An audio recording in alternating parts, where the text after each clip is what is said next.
Hey, this is David B69. Welcome to today's video.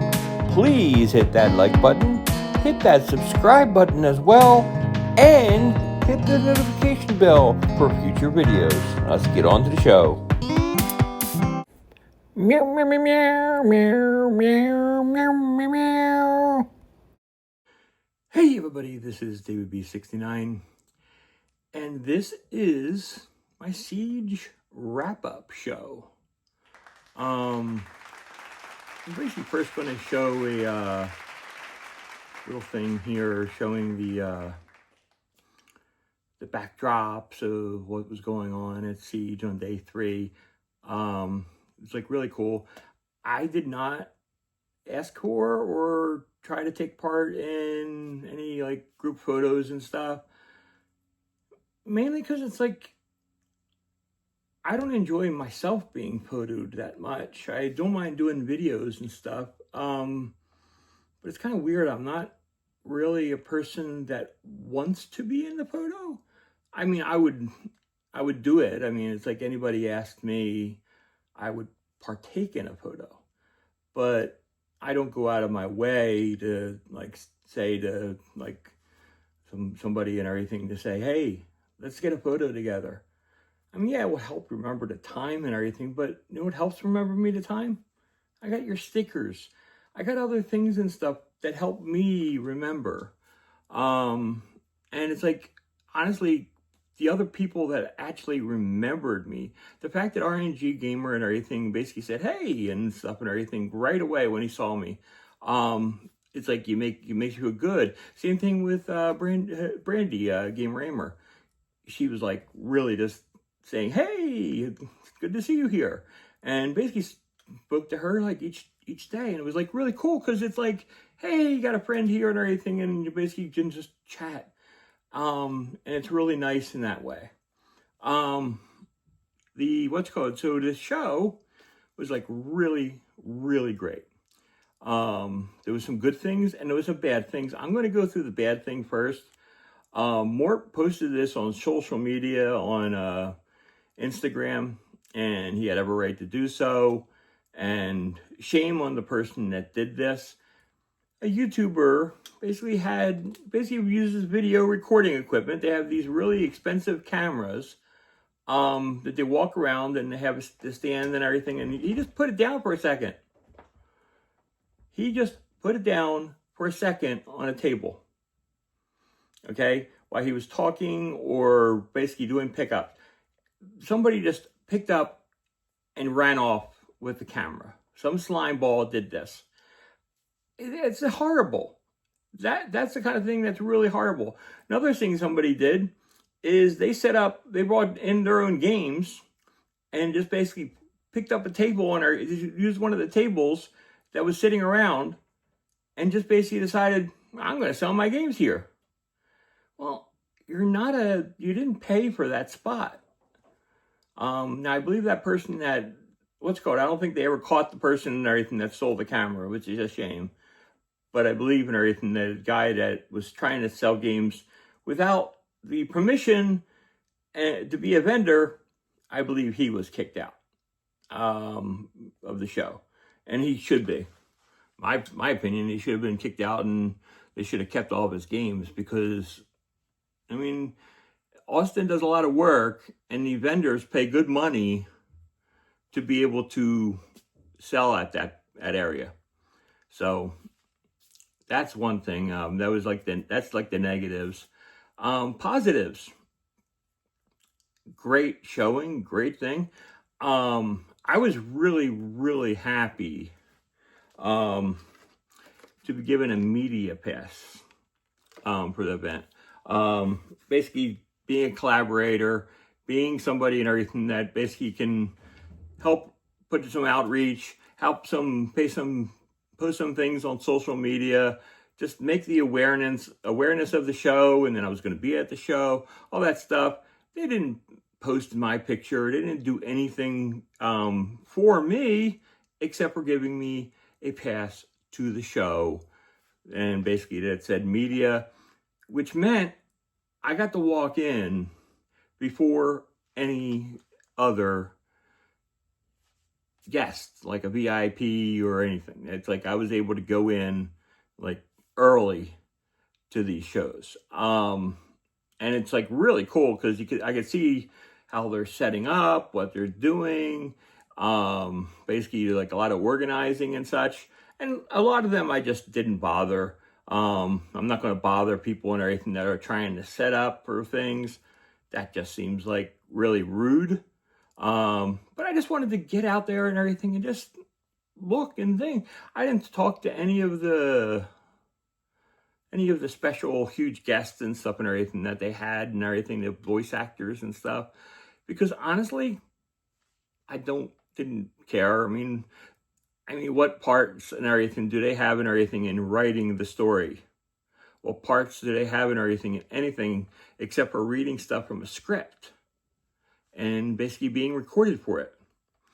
I mean, I could do that. Anybody can do that. I don't see a big thing of it. I mean, yes, it's like they have a good voice and they basically are getting paid for it. Good. I'm happy for them. But beyond that, I really don't care too much for the voice acting. I just like I met the guy that voiced Seth Roth. I mean, I'm happy to meet the voice of Seth Roth, but was it a big deal for me? No. It was just there. And in the end, they just basically wanted money to basically sign and get a picture or something. It's not something that's extremely attractive to me personally. To some other people, yes. I mean, people lined up all over the place for it. It's cool, but it's not me personally something that I'm there for a show for. There was gaming tournaments. It's like those things that I like, Madden 25, College Football 26. I like those games, but I'm not a competitive gamer. This is what I mean by that. The competitive gamers, they play by a totally different rule set than what I'm normally playing when I'm playing those games. Those games I'm normally playing on a simulation. I'm trying to get a full game and everything so I can have full statistics and do full things and stuff for a long period of time. Generally, they're like quick quarters and you have limited number of possessions that you're going to have to play these games. So it's just not worth it. Aspen, don't even think about it. Aspen is looking around, trying to figure out whether she can jump up and do some things and stuff, and I'm asking her not to. So hopefully she won't. I think she's going to jump down. Okay, I don't know. She's just basically thinking about it. So anyway, so I'm not interested in being in that competitive market. So it's like it's not one of those things that I personally am going to do. I mean, I'm glad they had these things at the show, and I think they were successful. I think people had fun with it. There's a lot of arcade machines. I really didn't play a single arcade machine all weekend. Do I love arcade machines? Yes. But for me, that wasn't my thing of being at the show. My thing about being in the show and everything was hanging out with other YouTubers, chatting with other YouTubers, and shopping for my games that I wanted to grab. And that's when I grabbed my 600th game from the PlayStation 2 and forward. I mean, it's like my collection is at 611 games, which is amazing. Amazing if you think about it. 611 titles when I was in the 590s. It was 591 before the show. So it's like I've done a great job adding a lot of things to my collection that I really, really wanted and really, really enjoyed doing so. Got stuff for my Wii. I got a couple games on the PS3. It's like even some games on the PS1 where I wasn't doing it. And by the way, the Command and Conquer Retaliation, I already owned a complete in-box version of that. So I'm going to have to figure out where to flip the one without the manual at a later date, which is all fine and good and everything. I didn't pay that much for that game. So it's not really the end of the world. And I'm still like super humbled by Retro Rick being generous and giving me a copy of Mario Party 3. So I thank him again. I really like I said, I'm like really happy just being at the show and having a great time. And the fact that I have a little bit of anxiety and I was having some health issues. I was having health issues right there, which I could have alerted to them and probably would have been sent to the hospital and stuff because I was severely dehydrated on Friday. I had my arm shaking. I was cold. And basically every drink that I had, I wasn't getting enough fluid to replace the saliva in my mouth. It was really, really bad. I spent a lot of time drinking. I'm still not 100% from the experience. I was a lot better because I made sure I had constant water. But just to let you know, I was drinking constant water. I didn't have to go to the bathroom because I just drank so much. Maybe that's just too much information. I'm sorry. But I just had to drink and drink and drink, and it wasn't basically replenishing me. I wasn't 100% from it. I was a lot better on Saturday and Sunday. Each one of those days, I just left because, I left on Saturday because I just did not want to be there too long on Saturday because I knew there was deals that were going to be happening on Sunday. There's always deals that happen on Sunday. So I basically wanted to just get out of there while I still had plenty of money in my pocket so I could go into Sunday. So that actually like really worked out to my plans. So I was like really, really happy with it. Sunday came and I got a great amount of games. I still had some money in my pocket. I got to hang out with the people that I wanted to hang out, the people that I cared about. And I was just like really, really happy. Some other things and stuff that were really positive on the show. I followed Caleb around for a little while, aka Phoenix Resale.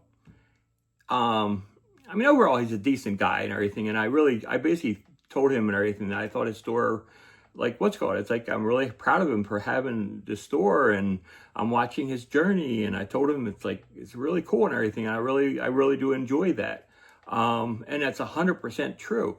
I really do enjoy the aspects of somebody opening a store.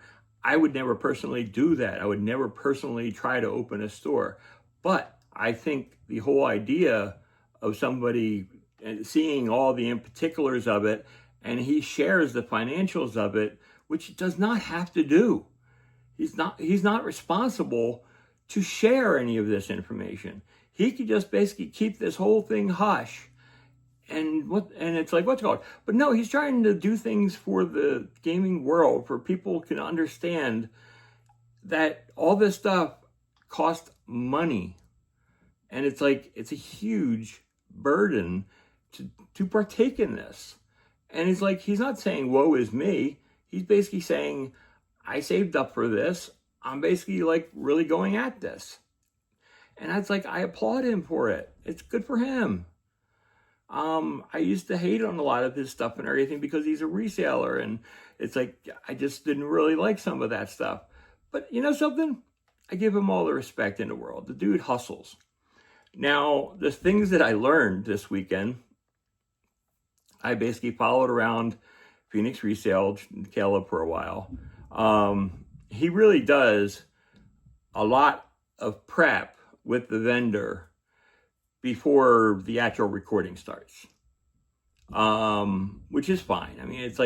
It's in the end for him, it's a TV show. His videos that he does, it is worked with a cameraman. It is worked with all this stuff. Which is all well and good. Dude, you have all these resources. You have the better equipment and other things and stuff. I give you, good for you. It's really great. I personally I didn't like doing that. I don't like doing that to vendors. I never put a vendor in front of my camera. And I told the people and everything when I was making deals with them. I'm like, listen, I'm a YouTuber. I'm going to basically shout out your store. I have no problem doing that. But one thing I'm not going to do is put a camera on your face and say, will you take $10, $20 lower than what it is on the thing? I'm not going to do that to people. I mean, you feel horrible because like half of the time the people are like, yeah, what's called? But they already have an agreement beforehand that they're going to do the deal. They already had an agreement. It was already done. The deal was done.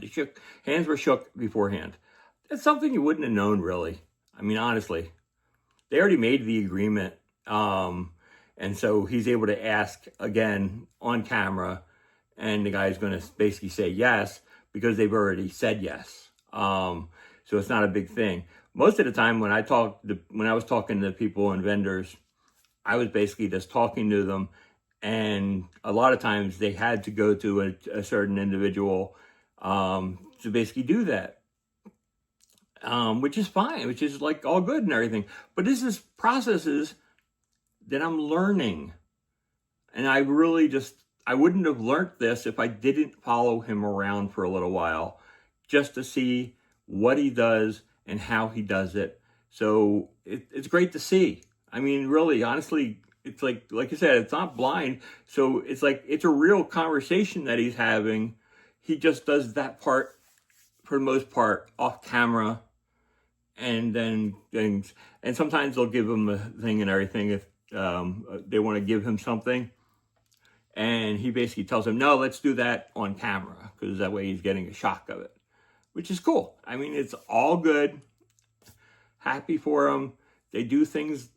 I mean, I think he does things the right way. I really, in the end, that was my experience from following him, that I have no actual problem with the way he does it now because of that.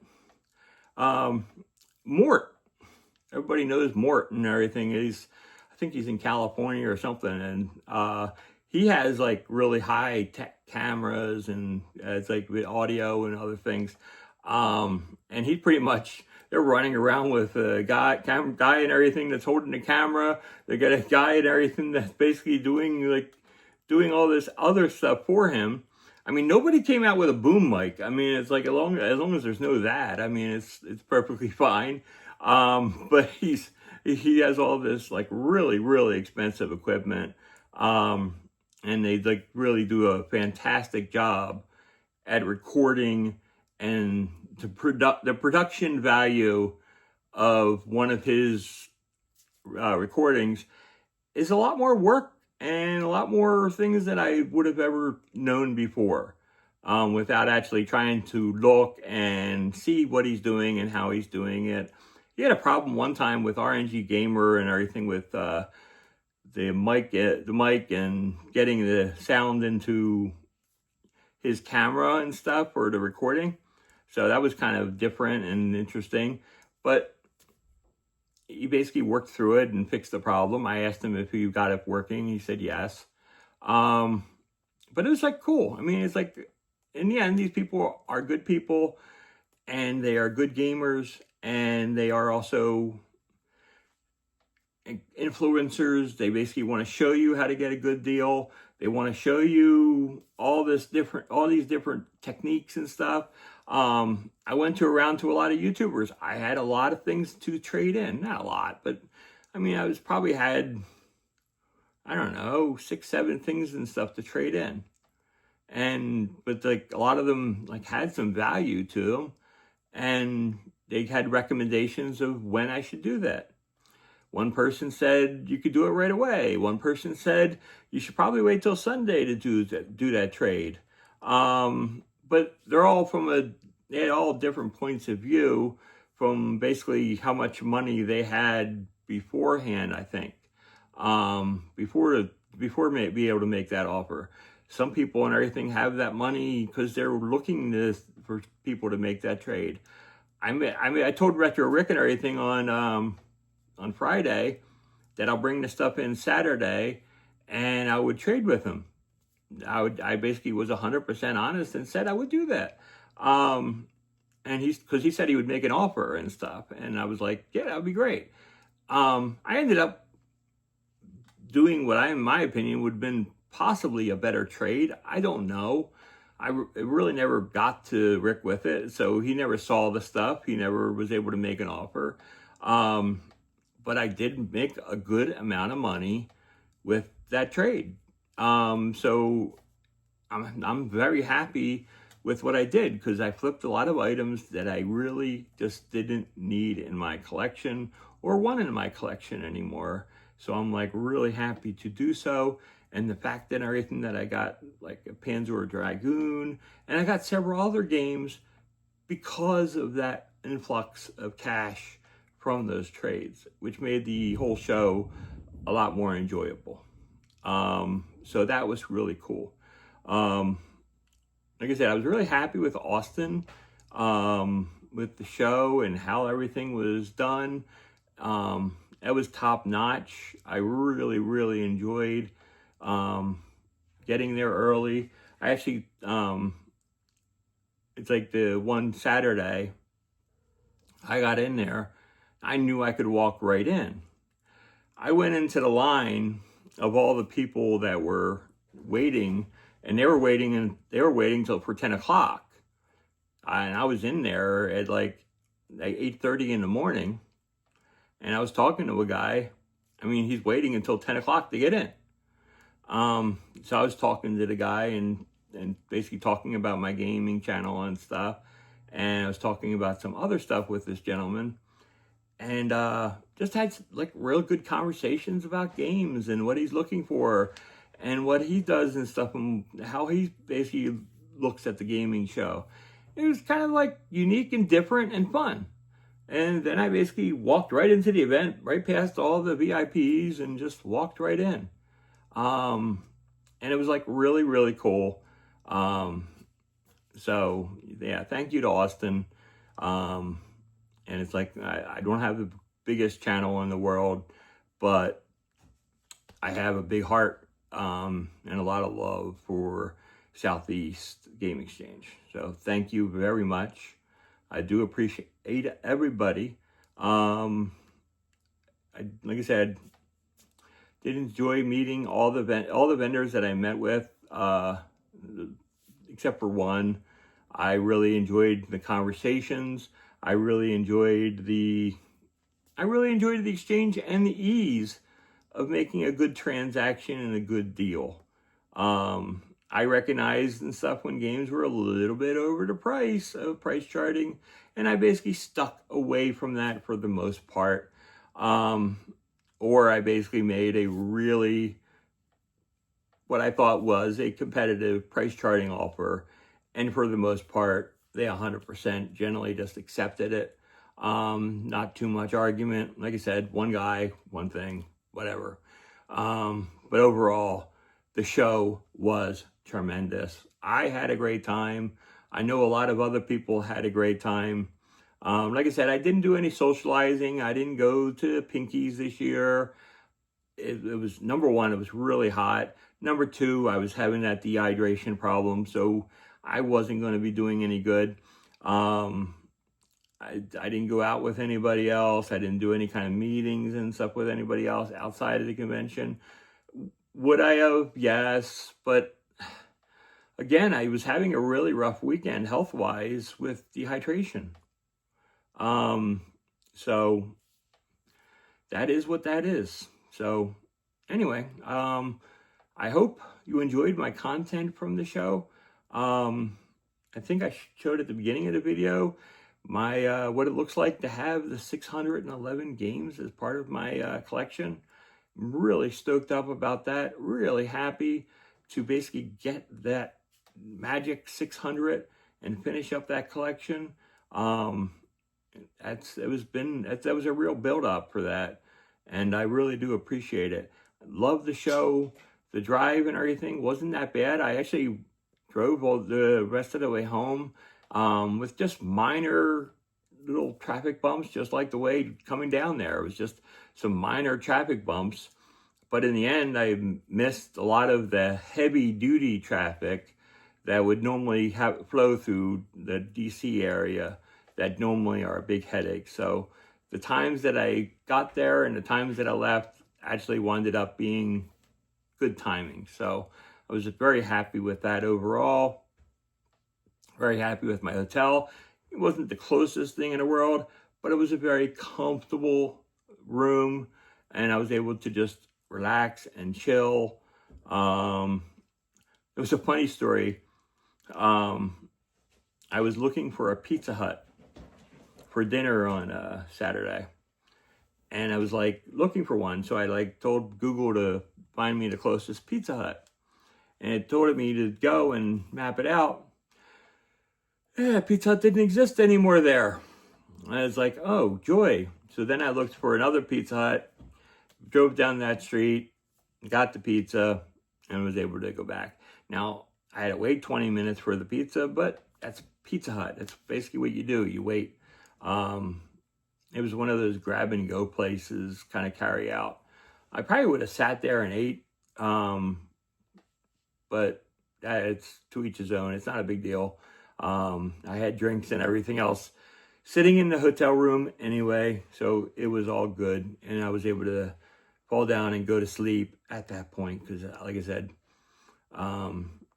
tired and combination from the dehydration and other things that I was going through. And I'm still having little bits of it, still even to this minute, still having a little dehydration issues. But overall, very happy with the show. I was able to get a shirt. I picked up a shirt. I think it was $20 for a shirt. They wanted $20 for the backpack too, but there was nothing special to me. I mean, you could see the Siege one from 2023. That was a special one to me. The backpacks that they made this year, I mean, besides the color scheme of Donkey Kong Country, there was nothing special about the actual backpack to me. So that is what that is. I mean, it was one thing that I'm not going to spend money on for that. So, I mean, that's one of the things about the VIPs that was like really cool is you get all that bag and other stuff, but that's perfectly fine. I was perfectly fine without it. I'm trying to think if there was anything else that I wanted to talk about the show. I didn't stay for the wrestling that they had. Again, I didn't partake in any of the other events. But I did really enjoy just chatting with different YouTubers, talking to different people, and really enjoyed the conversations that I had with some of the vendors, just about the different games and stuff that they had or didn't have. And it's like I went to 3 shows, panels, discussing games. G to the Next Level was like really cool, really informative about Sonic and collectibles and stuff over time. It was like really, really cool. I really enjoyed that. That was like really neat to see. There was things that were talking about RPGs and stuff and everything. I always will go to a panel when they're talking about RPGs. It's just flat out, I'll be there. Just talk about RPGs. I'm there. I'm listening. Whatever you have to say, I want to hear about it. It's just what I enjoy. It's that and sports things. Nobody comes out and say about sports games. Maybe I'll basically try to suggest a sports panel and everything for another time, and talking about different sports, and basically just talk about the thing with Madden and how it grown and how baseball games have grown throughout time. I mean, it is a fascinating subject, but I've never made a panel. I've never done a panel before. I would definitely need to collaborate with somebody in order to do a panel like that, because my viewpoint isn't the only viewpoint. I mean, everybody else, people have worthy viewpoints that I either agree or don't agree with, and that's fine. So, but anyway, very happy with the whole weekend. Yeah, that's basically it. I hope you enjoyed this little short video. Like I said, really happy to have the 600 plus games now on the PS2. Now I have to get to some gaming. Anyway, leave comments and everything of games that you seen. Maybe you want to see some gameplay on it. Suggest some games and stuff for me to play. I don't mind. I don't do things like game randomly, so like some people, but I do enjoy playing my games. They don't just sit there. I generally do just go there and say, ooh, what I'm in the mood for. I really just enjoy that kind of stuff. So it's a lot of fun. But until next time, this is the end of Siege 2025. Whimper, whimper. I'm out. Peace. So in the end, this is what really matters. It's not only the games that I got, it's the legendary future that these games will have in helping me still go out, have fun, meet other people, share their experiences, and actually just get in there and play the games and be there for people. So I had a great time. This has been a great journey.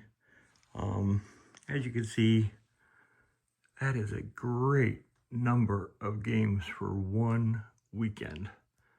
Absolutely crazy. So thanks for